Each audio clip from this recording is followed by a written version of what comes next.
el misterio de la oración. El misterio de la oración. Si nosotros pudiésemos en este momento escoger cuál es el ejercicio espiritual más importante, más profundo, más misterioso, más mal comprendido y el más poderoso de la vida de un hijo y de una hija de Dios, podríamos de una forma inequívoca e indubitable contestar: la oración. No existe nada más común entre los seres humanos, ni tampoco una actividad humana universal y sin embargo más misteriosa al mismo tiempo y más mal comprendida que la oración.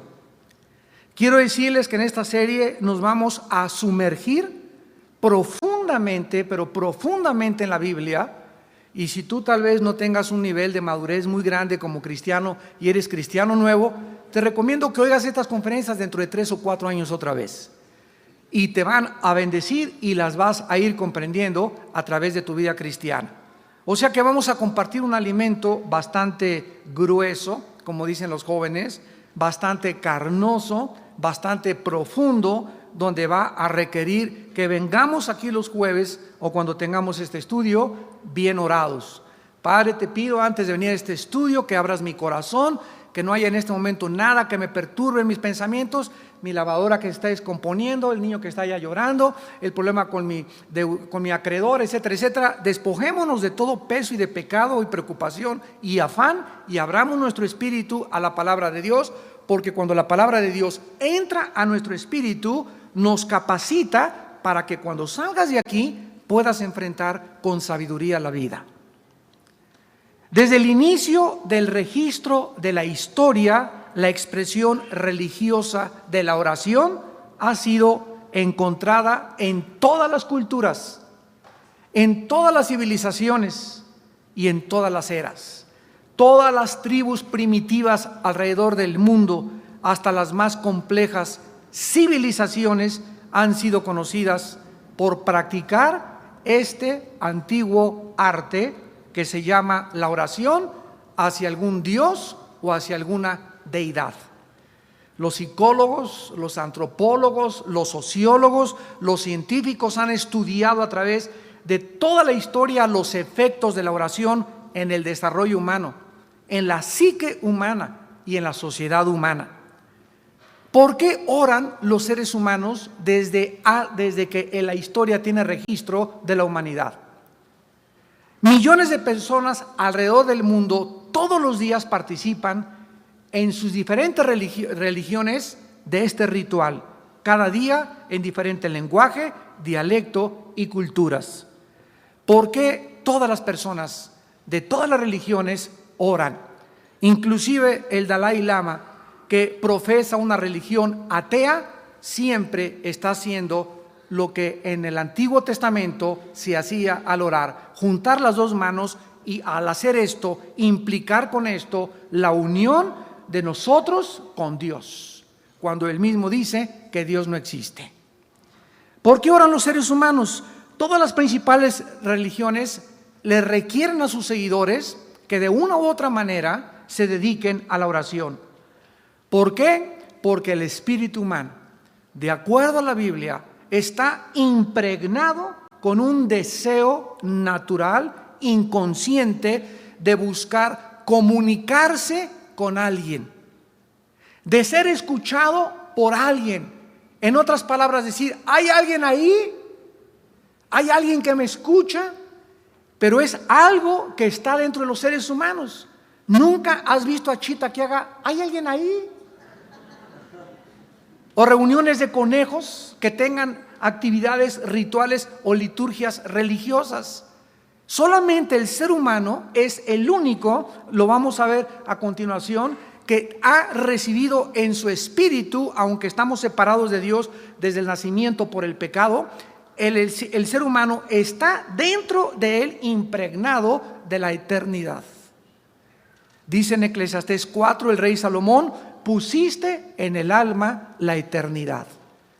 Esta es la razón de la incorregible manifestación religiosa del ser humano desde el principio de la creación. Repito, todas las culturas, todas las tribus, todas las sociedades, todas las civilizaciones se han caracterizado por ser altamente religiosas.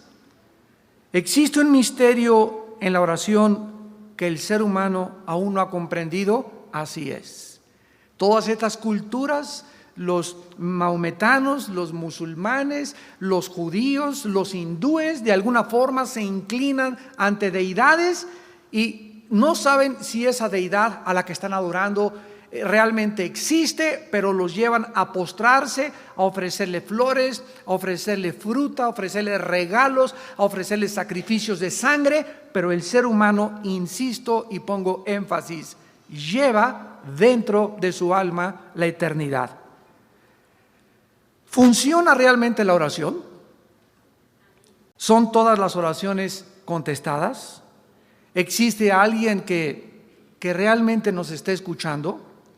¿Sabe el ser humano quién lo está escuchando y por qué lo está escuchando? ¿Puede la oración cambiar las circunstancias? Pero la verdadera pregunta para los cristianos no son las que acabamos de mencionar. Si es válida o no es válida la oración. Nosotros los cristianos ya sabemos que sí se contesta y que sí es válida, sino que debemos de preguntarnos nosotros los cristianos si nosotros hemos comprendido el poder de la oración y cómo funciona la oración. Porque si tú después de esta serie o a través de estas conferencias llegas a asimilar y eres lo suficientemente sensible para entender la naturaleza, el poder de la oración, te lo aseguro que va a transformar tu vida para siempre. Porque cuando comiences hoy mismo a llegar a tu casa y comenzar a practicar este bendito hábito y comiences a descubrir que verdaderamente todo lo que sucede en el mundo, y si hay alguna circunstancia que cambiar en tu matrimonio, con tus hijos, en tu trabajo, es nada más a través de la oración, vas a comenzar a vivir de rodillas. Y vas a comenzar a transformar tus oraciones de Jesucito mío, tu estampita la sacas y vas a comenzar a entrar a una nueva dimensión donde vas a descubrir que la oración es una conversación con un amigo. Dios es nuestro amigo, como lo vamos a ver, es nuestro Dios, nuestro Señor, pero Cristo les dijo a sus discípulos, ya no los llamaré siervos, los llamaré amigos. Abraham fue llamado el amigo de Dios. Enoc, que es el único hombre en el Antiguo Testamento junto con Elías que fueron raptados en vida, se le llamó el amigo de Dios porque caminaba con Dios. ¿Cómo puedo yo comunicarme con una deidad? Estoy en un mundo físico, terrenal, visible, y con algo que es invisible, con algo que no puedo ver y con algo que trasciende mi capacidad de entender. Y Dios nos muestra que Él establece la oración como la comunicación, el instrumento para que en un mundo físico, espíritus que somos nosotros dentro de cuerpos humanos, podamos trascender lo invisible y lo espiritual y poder comunicar, entablar una comunicación entre el cielo y la tierra y hacer que las cosas del cielo bajen a la tierra y sea cambiada tu vida, la vida de tu familia, inclusive la vida de una misma nación a través de nuestras oraciones. En Génesis 1, versículo 26, tenemos que iniciar desde el principio de la creación para en esta noche desarrollar realmente el propósito de Dios detrás de la oración. Vamos con mucha calma y desde la A hasta la Z. La palabra propósito significa la razón original por la cual algo fue creada o diseñada. Otra vez, la palabra propósito significa la razón original por lo cual algo o alguien fue creado o diseñado. Aquí tengo un micrófono yo en este momento Y este micrófono tiene un propósito de ser. El fabricante, el diseñador de este micrófono, le puso diferentes componentes para que en este momento mi voz fuera amplificada. En este momento podemos decir que el propósito y la razón por la cual fue diseñado y fabricado lo está cumpliendo, porque fue fabricado para amplificar mi voz. Nosotros los seres humanos tenemos una razón original de ser, o sea, un propósito. Y el ser humano a nuestro alrededor no sabe por qué el fabricante nos hizo como nos hizo, ni para qué nos hizo. Por ejemplo, vemos a nuestro alrededor el uso indiscriminado del sexo. Los jóvenes no saben para qué es el sexo. Los adultos no saben para qué es el sexo. Y creen que es algo que se puede usar antes del matrimonio, hombre con hombre, mujer con mujer, 3 contra 2, 4 contra 3, etcétera, etcétera. Y de esta forma perdemos la validez del Creador hacia algo que es lo más bello que hizo para una relación matrimonial. Entonces, cuando una persona descubre para qué fue creado el sexo, y venimos a la Biblia y vemos el propósito, o sea, ¿qué es el propósito? La razón original por la cual algo fue creado y diseñado. Cuando yo entiendo la razón original por lo que algo fue creado, este micrófono no lo voy a usar para mover la sopa, porque no fue diseñado para mover la sopa, ni para comer, fue diseñado para amplificar mi voz. Entonces tenemos que descubrir el propósito detrás de todo lo que Dios creó para poder apreciarlo, comprenderlo y explotar su potencial. En Génesis 1:26 nosotros encontramos la prioridad del plan principal, que es la redención desde el principio de la Biblia hasta el final de la Biblia, para la creación del ser humano. Entonces dijo Dios: hagamos al hombre a nuestra imagen. Observen por primera vez en la Biblia la primera oración. Hagamos. Dios está hablando con Él mismo. ¿Ya lo observaste? Al decir hagamos, aquí no se está dirigiendo a los ángeles, ni a los querubines ni a los serafines. Dios se está hablando a sí mismo. Vemos aquí la primera pluralidad de la deidad de Elohim, donde está el Padre y está el Espíritu Santo, y entre ellos hay una conversación, que es la oración. Es una conversación, es una comunicación, tanto entre los seres espirituales como entre los seres físicos, con su creador y con su fabricante. Entonces, en la primera comunicación que encontramos en la Biblia de la Trinidad, vemos nosotros que entre ellos había una concordancia, una armonía para la creación que ellos iban a hacer. Hagamos al hombre a nuestra imagen, conforme a nuestra semejanza. La Biblia dice en Juan 4:24 que Dios es espíritu. Y para que alguien aquí abajo, en este planeta, pueda comunicarse con Él, necesita la comunicación ser a través de un alambre especial, de un instrumento, de un medio para poder hacer contacto con Dios. Como Él es espíritu, solo mi espíritu lo puede tocar.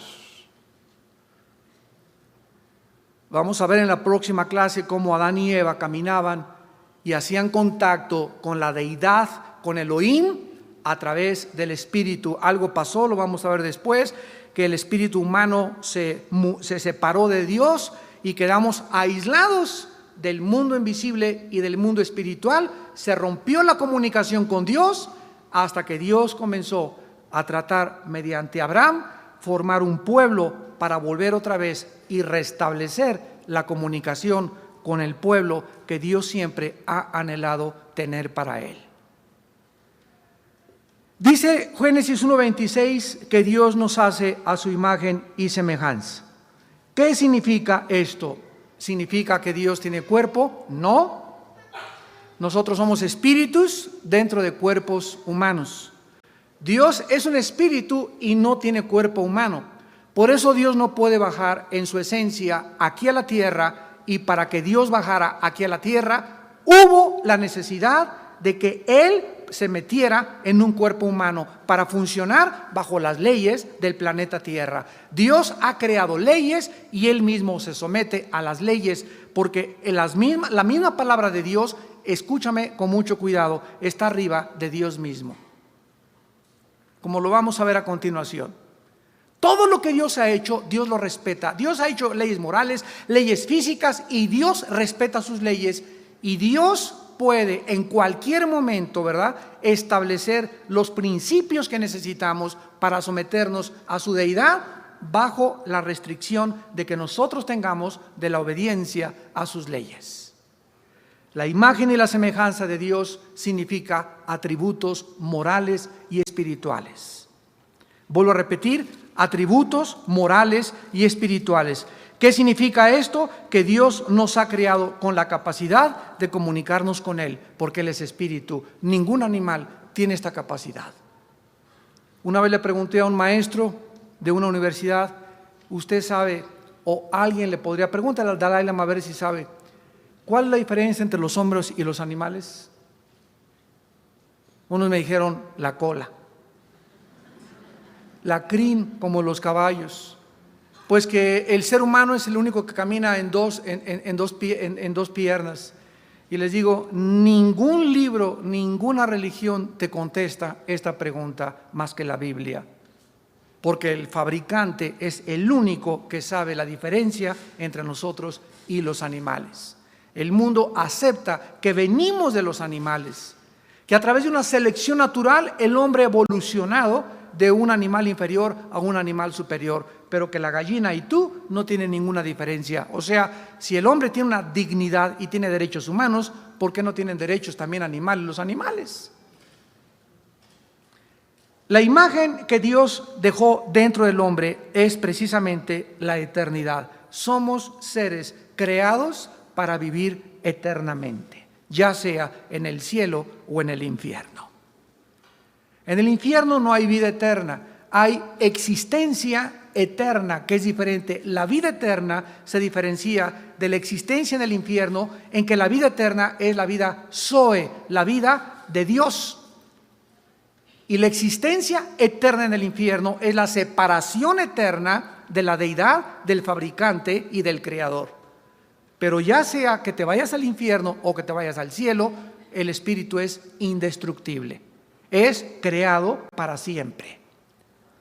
Ahora noten ustedes lo que nos atañe en esta noche, que inmediatamente que Dios decide en comunión, en su plan con el Hijo y con el Espíritu Santo, hacer una criatura que tuviera la imagen, la marca impregnada de la eternidad y un espíritu, entonces Dios le da por primera vez a esta criatura llamada el ser humano, que el ser humano gobierne este planeta. Y señoree, que es la palabra radá en el hebreo, que significa gobernar o ejercer dominio, en los peces del mar, en las aves de los cielos, en las bestias, en toda la tierra y en todo animal que se arrastra sobre la tierra. Estas palabras son tan importantes para comprender el principio de la oración, porque estas palabras nos definen la relación de Dios en su intento y en su deseo con el ser humano en este planeta. Con estas palabras, el Creador estaba definiendo los límites de sus derechos para influenciar legalmente e interferir en la dimensión terrestre. O sea que, para que me entiendan, cuando Dios dice, vamos a crear a un ser humano, a una criatura, para que esta criatura sea el gobernante de este planeta, no los ángeles, no los querubines, no tú, Satanás, nadie puede meterse con este lugar que le ha asignado al ser humano, porque Él es el que está señalado por mí y creado por mí para gobernar y administrar este planeta. Y cuando Dios le da a un ser humano que vive en un terreno físico dimensional, visible, y Dios vive en un mundo invisible, está diciendo: los ángeles no se metan aquí, los demonios no tienen participación aquí. Aquí el mandamás es el ser humano, la primer pareja, Adán y Eva. Este fue el principal propósito de Dios al crearnos, que fuéramos líderes y ejerciéramos dominio. Y esta es la razón por la cual todos los seres humanos nos choca que nos manden. ¿Por qué? Porque no fuimos creados para ser siervos ni esclavos de nadie. Fuimos creados para gobernar, todos los seres humanos. Y vamos a ver después que fue el pecado y la entrada al pecado lo que nos hizo ser siervos los unos de los otros.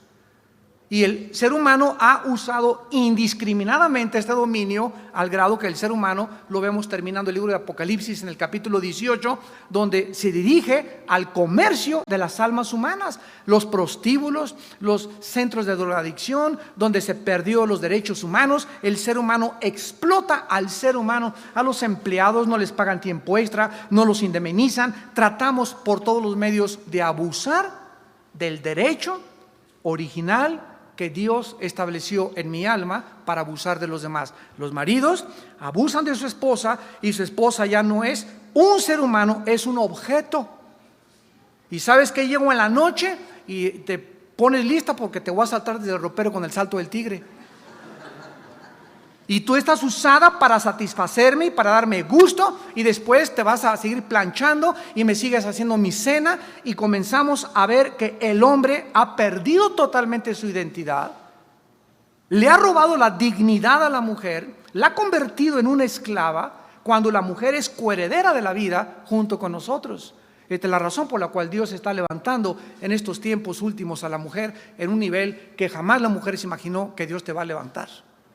Y le está devolviendo su identidad y le está devolviendo su dignidad. ¿Por qué? Porque el hombre, el macho, el varón, ha abusado de este derecho original de gobernar. El pecado nos ha convertido no en gobernantes, sino en dictadores. Ahora, muy bien, veamos nosotros por qué es importante entonces estas palabras de Génesis 1:26. Número 1. El propósito de Dios es más importante que nuestros planes personales. Que esto durante toda tu vida lo recuerdes. La razón original por la cual Dios me creó es más importante que mis planes de ser rico, de ser artista, de ser ingeniero, de ser arquitecto, de llegar a destacar, de salir siempre en la foto, de ser famoso, de que me dé reconocimiento. Yo tengo que entender, Señor, ¿cuál es tu plan original para mi vida? Para yo meterme a tu plan, y una vez que acepte tu plan para mi vida, descubro mi autorrealización. Descubro para qué nací, y entonces voy a ser feliz. Porque es imposible ser feliz en la vida. Vivirás una vida frustrada totalmente hasta que descubras cuál es la razón y cuál es el propósito por lo cual vives. Si tú no fuiste creado para ser músico, para ser ingeniero, para ser arquitecto, y eres ingeniero y eres arquitecto, es porque estás en una vocación equivocada, porque la escogiste cuando no estabas en la voluntad de Dios, y por eso vives frustrado. Y el ser humano no fue creado para vivir frustrado. Jesús dijo: mi paz les dejo, mi paz les doy. Por nada estén afanados. Sean libres de neurosis, sean libres de preocupaciones crónicas. Nunca lleguen a la desesperación de la vida. Mi plan para ustedes es diferente. Mi propósito original no es que vivas afanado: ¿y qué comeré? ¿Y dónde me vestiré? Ese no es mi propósito para tu vida. ¿Por qué estás viviendo de esa manera? Porque no lo has entendido. ¿Qué tengo que entender, Señor? Mateo 6:33. Búscame primero mi reino y mi justicia, y te daré todo por añadidura. Hasta que somos cristianos y venimos a la Biblia y se nos abre el entendimiento mediante el maestro que tenemos dentro, que es el Espíritu Santo, comenzamos a entender para qué servimos. Las mujeres comienzan a entender que sus cuerpos no son para cualquier pelagato roto quinto patiero,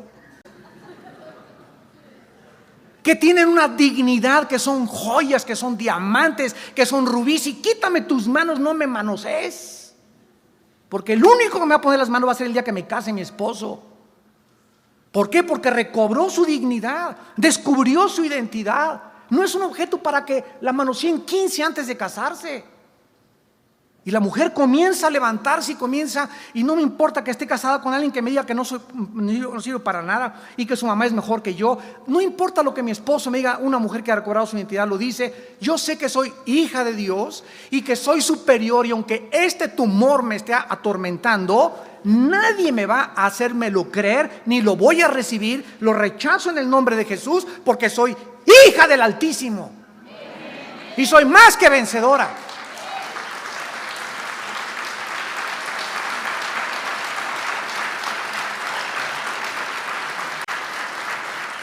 Cuando recuperamos nuestra identidad, nadie nos puede dañar.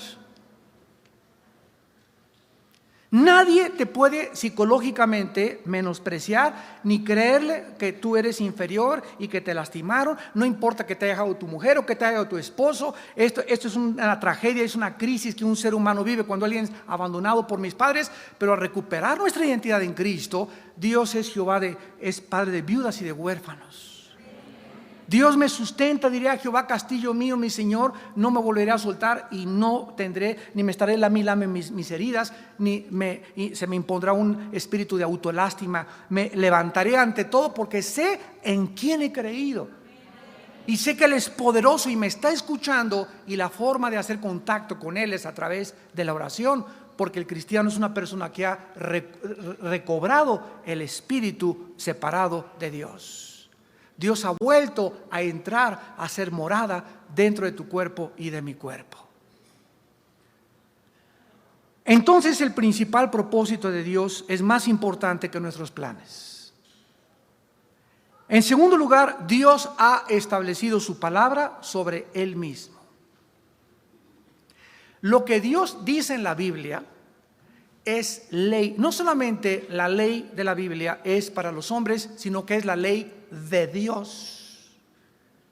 Dios hace leyes, y esas leyes que Dios establece, Dios se somete a esas leyes, y Él dice: lo que ha salido de mi boca nunca cambiará. Ninguna de mis palabras caerá a tierra. Mi palabra será prosperada para aquello para lo que le envié. Y cuando vengo a la Biblia y me encuentro promesas donde Dios me habla y me da algo de lo cual yo dudo, en ese momento recuerdo que Dios está ligado, Dios está integrado a lo que Él ha dicho. De ahí viene la palabra hebrea que se tradujo integridad. ¿Qué cosa es una persona íntegra? Una persona íntegra es una persona que lo que dice, lo hace. Las acciones que yo hago están integradas con lo que yo predico o lo que yo hago. Si yo digo soy cristiano y en mi vida hago acciones que denigran y blasfeman el nombre de Cristo, me comienzo a desintegrar. Y sucede una maldición mental que los psicólogos y psiquiatras actualmente califican y le llaman esquizofrenia. Esquizos, frenos, mente dividida en dos. Hace 2000 años Santiago le ganó a Freud, cuando en el capítulo 1 el apóstol Santiago escribió: el hombre de doble alma es inconstante en todos sus caminos. Y esa palabra ánimo es alma en el original griego. Una persona que tiene una mente dividida, que en su casa, ¿verdad?, es un dictador, en la iglesia es San Martín de Porres, en el trabajo es José Stalin, y tiene 3 o 4 máscaras, es una persona desintegrada en su personalidad. Y esa persona no puede tener equilibrio en ningún área de su vida. Puede alcanzar y me dieron el premio Nobel de Medicina y destacar en la ciencia, llegar a ser presidente de la Goodrich Euskadi, llegar a ser gobernador de un estado, y sin embargo vivir un matrimonio, vivir una vida individual, personal, que nadie conoce, que es el esqueleto en su ropero, y ser la persona más inmoral de esta tierra. Es una persona que Jesús dijo: ¿de qué le sirvió haber ganado el mundo perderá su alma al final de su vida. Y en tercer lugar, el tercer principio que sacamos de Génesis 1:26 es que la santidad de Dios es el fundamento de su integridad y de su fidelidad. Como Dios es un Dios santo, Él no puede, bajo ninguna circunstancia, jamás mentirnos. Dios jamás podrá cambiar su carácter ni su forma de ser, porque Él es inmutable, es el mismo ayer, hoy y por siempre. Como Dios es santo, Dios tiene que, por su santidad, castigar el pecado. Su santidad le obliga a castigar el pecado. Porque si Dios pasara desapercibido el pecado, o lo hiciera a un lado, o lo simulara, o se hiciera tonto ante el pecado, se desintegraría en su carácter moral. Y la Biblia dice: Dios, grande en la misericordia, lento para la ira, pero que de ninguna manera tendrá al culpable por inocente. Esta es una de las descripciones más bellas que existen de la personalidad y del carácter de Dios. De ninguna manera pasará por arriba del pecado. El pecado tendrá que ser castigado.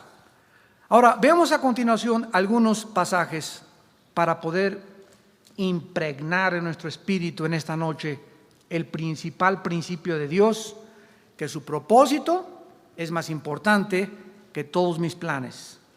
Por ejemplo, todo lo que es motivado, todo lo que Dios hace absolutamente sin ninguna excepción, tiene como motivación su principal plan. Sus planes que Él ha determinado se van a cumplir.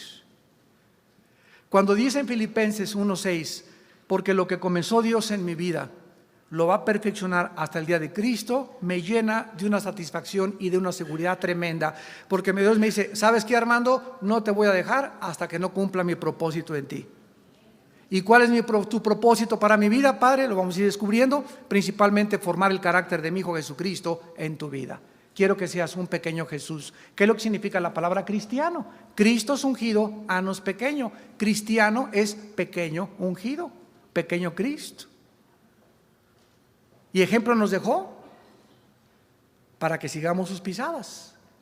Entonces, el propósito de Dios para mi vida no es tanto que yo sea un grande predicador, que gane muchas almas, que construya 300 iglesias y que tenga la denominación más grande de Latinoamérica, o que haga 50 asilos para ancianos o 100 orfanatorios.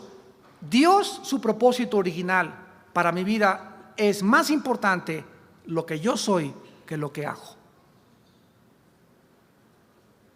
A Dios le importa más mi carácter que mis acciones. Cuando lleguemos al cielo, llega y dile a San Pedro: a ver, te dice Pedro, a ver, Peter, déjame entrar al cielo, ¿no? ¿Por qué te voy a dejar entrar al cielo? No, hombre, es que mira, me fui a la villa 20 veces de rodillas. Era cuatísimo del Dalai Lama. Construí 50 orfanatorios, hice 100 asilos. Es más, el castillo de Chapultepec me lo regalaron y lo ofrendé a un orfanatorio de niños. Ninguna cosa que nosotros hayamos hecho nos abrirá la puerta del cielo. Cuando lleguemos al cielo, lo que Dios me va a preguntar, más que cualquier cosa que yo haya hecho, es: ¿cuánto te pareces a Jesús?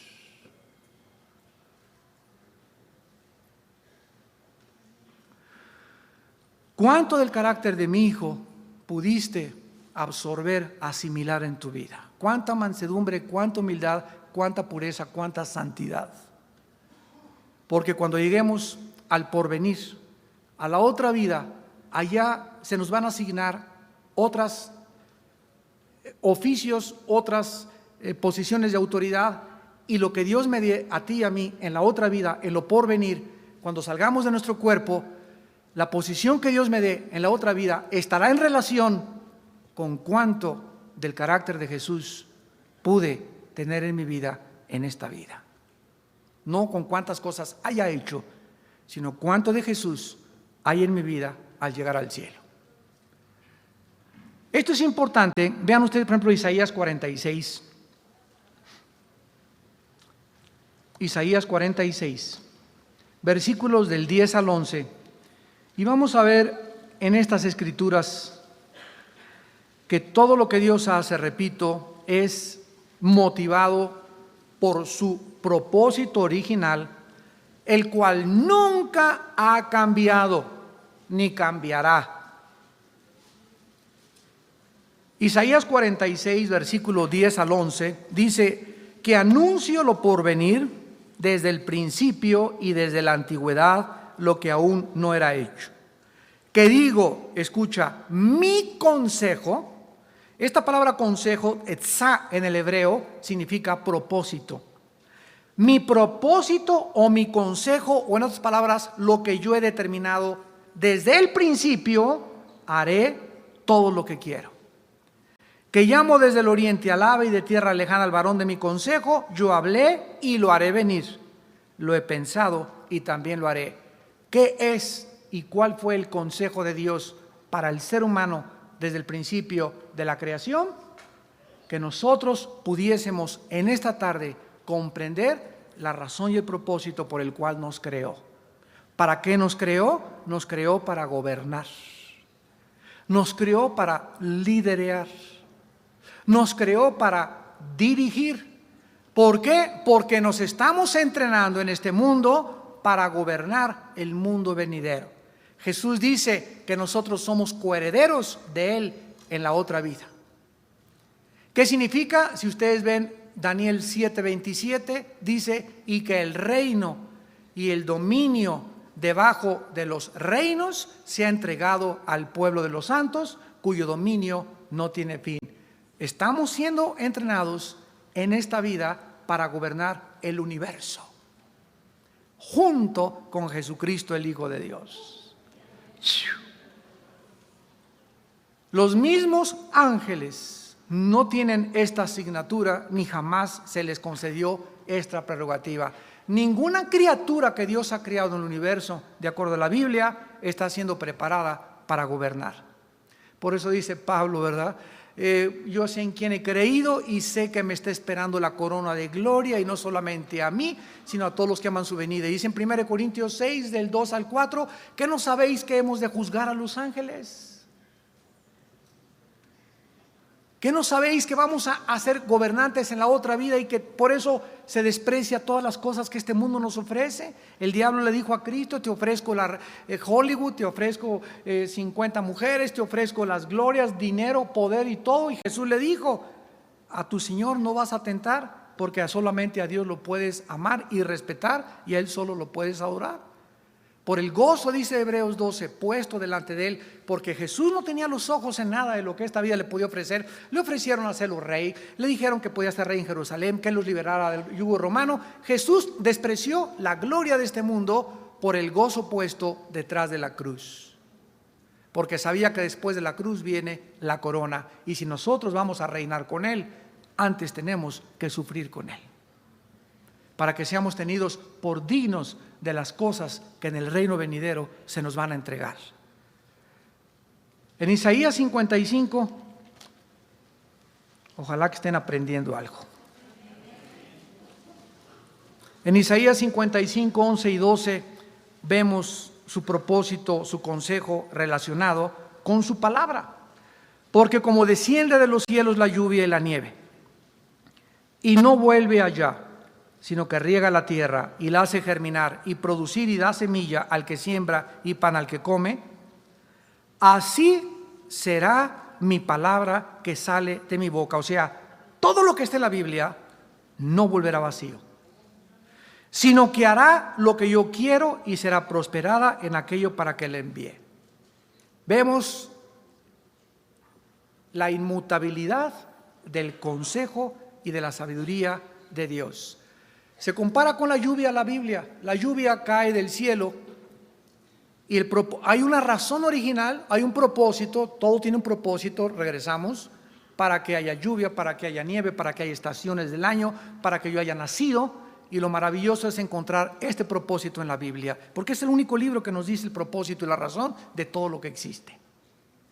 La lluvia es y fue creada por Dios para que cayera, y esta tierra está relacionada para que se moje. Y en cuanto se moje la tierra, necesita la planta y la flor o los árboles el contacto de la tierra, la humedad, el oxígeno, nitrógeno, carbono, los gases y los elementos químicos de la tierra junto con los del agua para poder crecer y dar una flor y producir lo que Dios ha querido producir.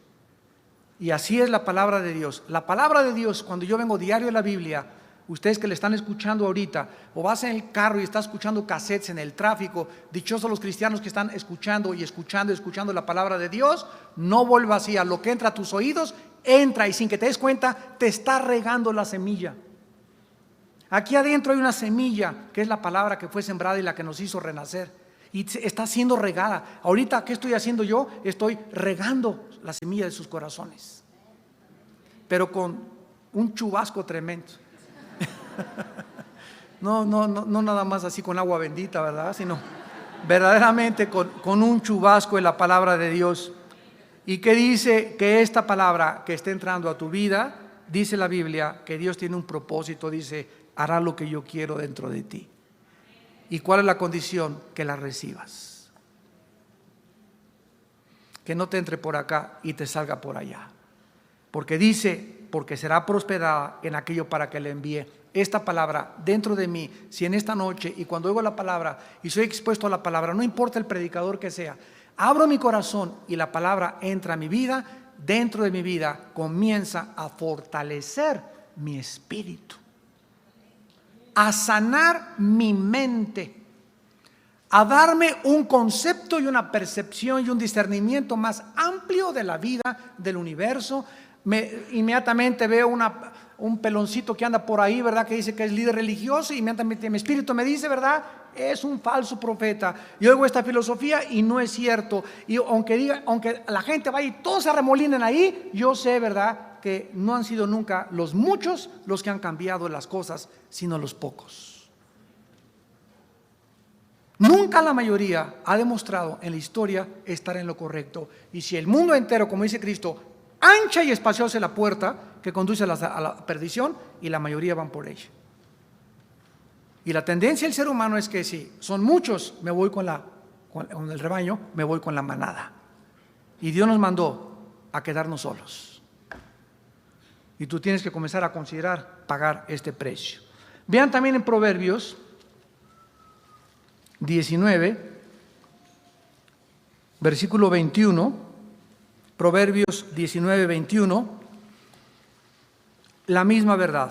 Muchos pensamientos hay en el corazón del hombre, mas el consejo de Jehová permanecerá.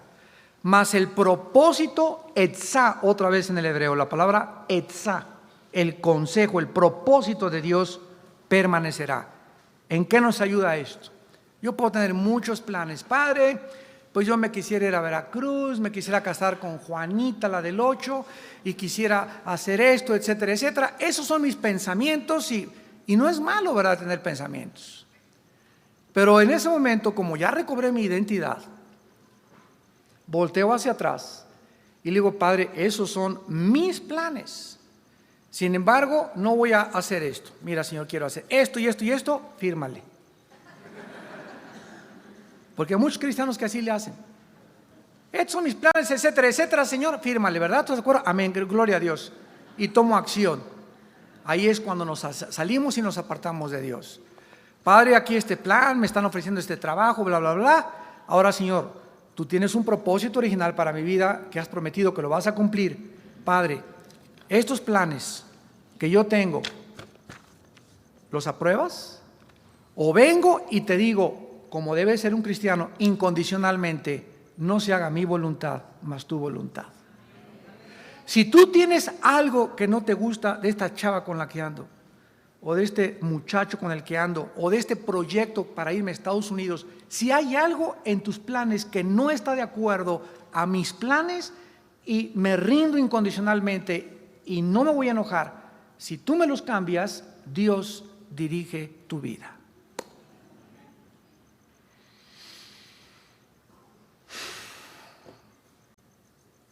Él no puede dirigir a un rebelde. Y si te aferras a tus planes y te quieres casar con ese y con esa y hacer esto, Dios te deja.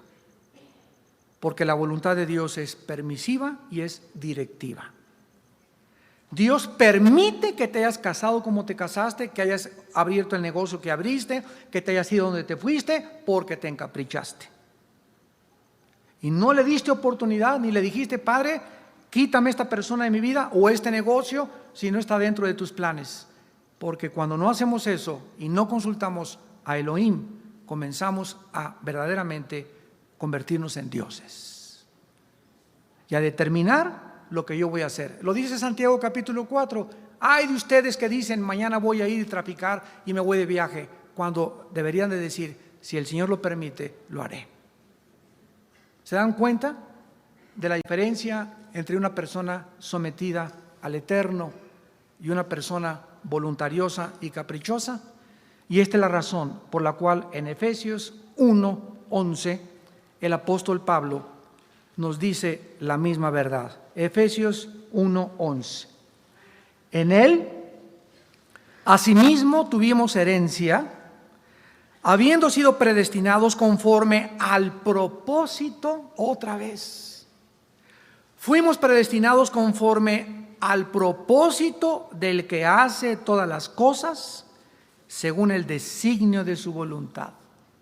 Dios tiene un propósito, una razón original, y tiene planes para mi vida, tiene planes para mi matrimonio, tiene planes para mis hijos. Mi responsabilidad es descubrir cuáles son esos planes para mi vida. Y terminamos en Hebreos 6, versículo 17. Hebreos 6:17, por lo cual, queriendo Dios mostrar más abundantemente a los herederos de la promesa la inmutabilidad de su propósito o de su consejo, o sea, ¿cuál es el consejo? ¿Cuál es el propósito original de Dios para mi vida?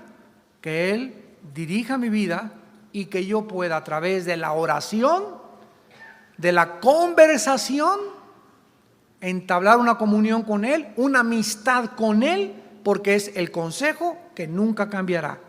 La inmutabilidad de su consejo, o sea, significa que su propósito no va a cambiar, interpuso juramento.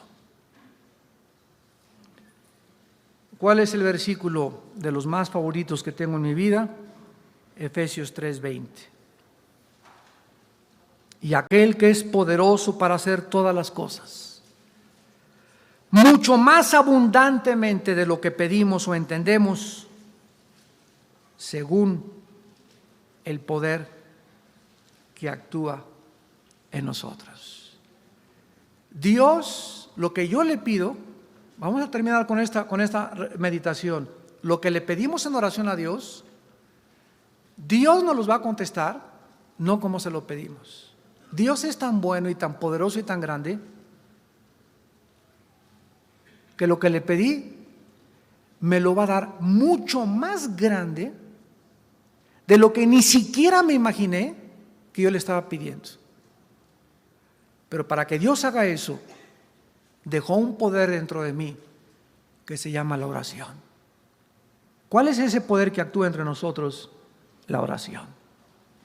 Lo que hace entrar a Dios en acción en mi vida es la oración.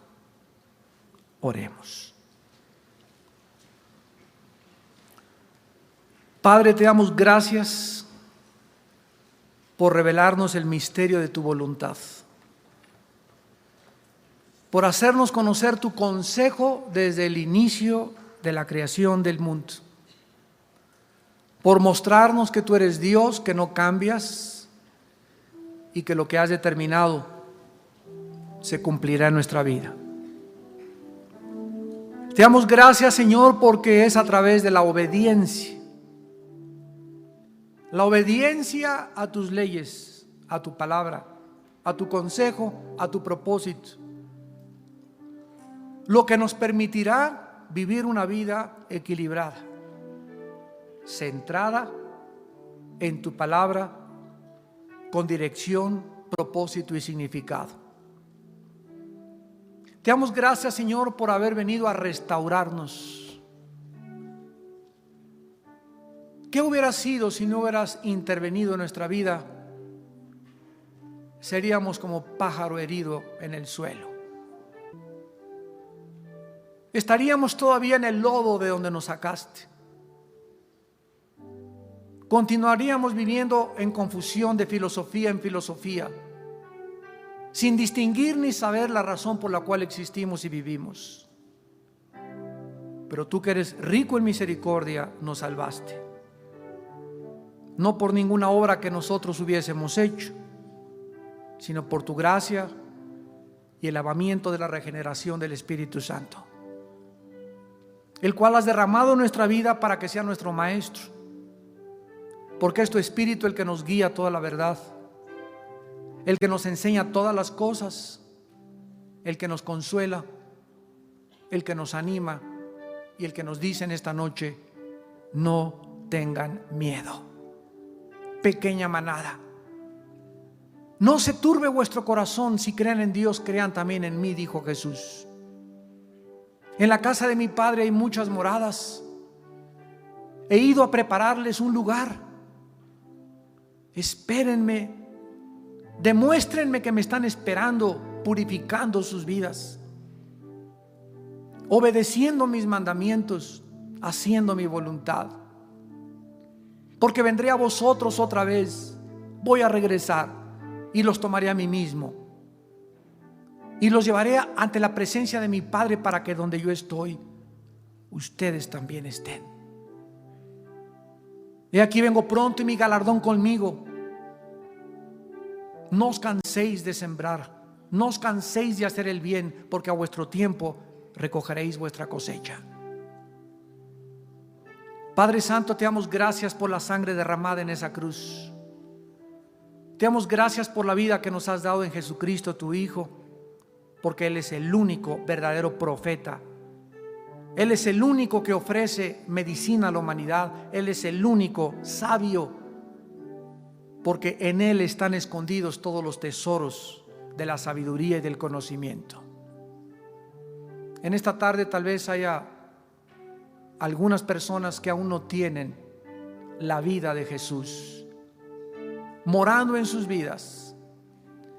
Tal vez tú en esta tarde aún no hayas encontrado el propósito ni la razón de tu vida. Y quiero decirte que en este momento no es una coincidencia que hayas venido, no es un accidente. Dios te ama y en su infinito amor por ti te ha traído a escuchar su voz a través de la Biblia y decirte que la paga de tus pecados es la muerte, y que si tú mueres en tus pecados jamás volverás a heredar ni a entrar en el reino de su Hijo Jesucristo. Y por el amor que te tiene, la Biblia dice que murió por ti en la cruz, que dio su sangre por nuestros pecados, y que si tú en esta tarde le aceptas, ustedes también por la televisión que nos están viendo, donde quiera que te encuentres, si tú le abres tu corazón a Jesús en esta noche, Él te va a perdonar tus pecados, te va a dar la vida eterna y vas a iniciar una relación con Él a través de la oración, de la conversación con el Eterno y el Altísimo. Una conversación donde vas a descubrir que Él contesta, que alguien te está escuchando, que es real, y que si dio a su Hijo en la cruz, ¿cómo no nos dará todas las cosas si nosotros se las pedimos? Las personas que en esta tarde quieran invitar a Cristo por primera vez a su vida, ahí desde su lugar, digan estas palabras: mi Señor y mi Dios, gracias por mostrarme que puedo platicar contigo a través de la oración, y que es posible por la obra de tu Hijo en la cruz del Calvario. Reconozco que he pecado contra ti y que mi vida te ha ofendido, y te pido que me perdones, no en base a mis justicias ni a ninguna buena obra que yo hubiera hecho. Te pido que me perdones en base a que tu Hijo pagó por mí en esa cruz con su sangre. Y tú me regalas este perdón en este momento. Y yo lo acepto humildemente. Y te pido, Jesús, que entres a mi vida en este instante a gobernarla. Te someto mi vida, Señor, y te quiero seguir todos los días de mi vida. Y quiero estar dentro de tus planes y dentro de tu voluntad. Porque te lo pido y te doy las gracias en el nombre de Jesús. Amén.